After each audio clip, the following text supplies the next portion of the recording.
The interesting thing about this country is if they talk about how we have freedom of choice. You know, we have freedom of choice. Yeah, very limited. If it's an important thing, limited choice. Two political parties, essentially, two. Big media companies, 5, 6. Max. Yeah. Oil companies down to 3 now, I think, overall, 3 or 4. Banks, the big brokerage houses, the big accounting firms, all of the things that are important reduced in choice. Newspapers in a city, how many? Used to be 3, 4, now it's 1 or 2 that are owned by the same people, and they also own a radio station and a TV station. But jelly beans, 32 flavors. Ice cream, all the things that don't matter. The unimportant things, a lot of choices. And you know what I say? You know what your freedom of choice is in America? Paper or plastic. That's it, man. It comes down to paper or plastic, cash or charge, aisle or window, smoking or non-smoking, Coke or Pepsi. These are your choices.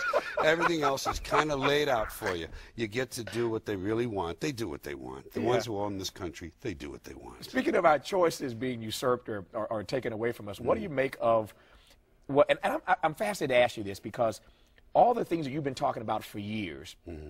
I mean, we've come full circle on this stuff. And that's why I was so fascinated, and thank you for coming on the program. Sure. But here we are now, you know, 30 years after you were talking about it, with this huge debate, this huge fight about whether or not our civil liberties are being taken away from us. What are your thoughts on? Well, I think if you looked at the record of laws which have been passed in the last 30 to 40 years, there's a thing called social hysteria. Social hysteria is whipped up generally by the media. Crime, in Nixon's time, crime was the big social hysteria issue. There's too much crime, they're coddling, the courts are coddling the criminals, we have to tougher laws. So a lot of civil liberties went away in terms of the rights of criminals and the rights of the accused and the people going on trial. These were limited, they were cut down. These rights which are guaranteed by the Constitution and the Bill of Rights. Another social hysteria, drugs. The drug thing happened, same thing.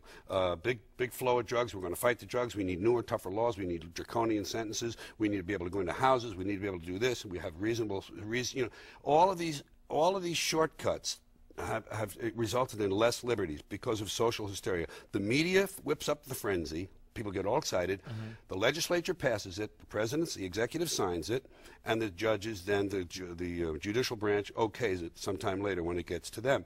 And what has happened is you have less freedom, less liberties, less civil liberties, less rights. And the third social hysteria is terrorism. That was whipped up. Now it's a little more cause there. You look at the 9/11; it's a very dramatic event.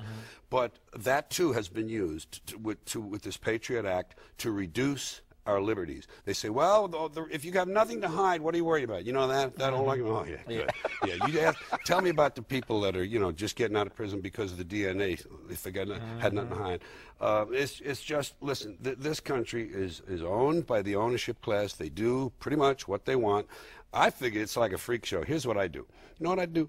To me, if you're born in the world, you get a ticket to the freak show. They give you a ticket to the freak show. If you're born in America, you got a front row seat. So some people are in the freak show. We got our freaks. Then some people, they want to fix the freaks. These are the ACLU lawyers, environmentalists. Well, let's fix the freaks. We're going to fix them up. Oh, isn't that terrible? Let's do this. And then there are folks who just watch the freak show, as me. And some of us get to write about it or talk about it. And I do that. That's you too. Yeah, and say, oh, look at you. Look how badly you're doing. I don't even count myself in. I say, look how badly you folks are doing. How did you do this to yourself? Why did you let them do this to you?